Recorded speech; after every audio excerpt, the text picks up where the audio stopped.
আল্লাহর এক বান্দা ছিল নামাজের সিজদায়। আল্লাহর ডাক দিয়ে বলে, বান্দা তুই যতই নামাজ পড় আর যতই সিজদা কর, তোর ঠিকানা জাহান্নাম।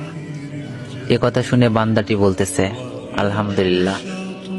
আল্লাহ বলে, এই বান্দা, জাহান্নামের কথা শুনে কেউ আলহামদুলিল্লাহ কয়?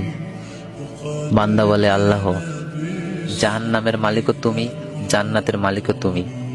তুমি আল্লাহ যদি খুশি হয়ে আমাকে জাহান্নামও দাও, আমার আপত্তি করার কোনো অধিকার নেই।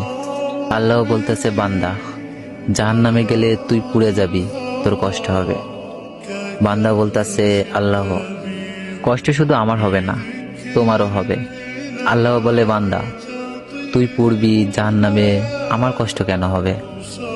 বান্দা বলে, আল্লাহ, মায়ের কোলে সন্তান যদি পানিতে পড়ে যায়, তাহলে দুনিয়ার কোনো মাই যেমন দূরে দাঁড়িয়ে থাকতে পারে না, দৌড়ে গিয়ে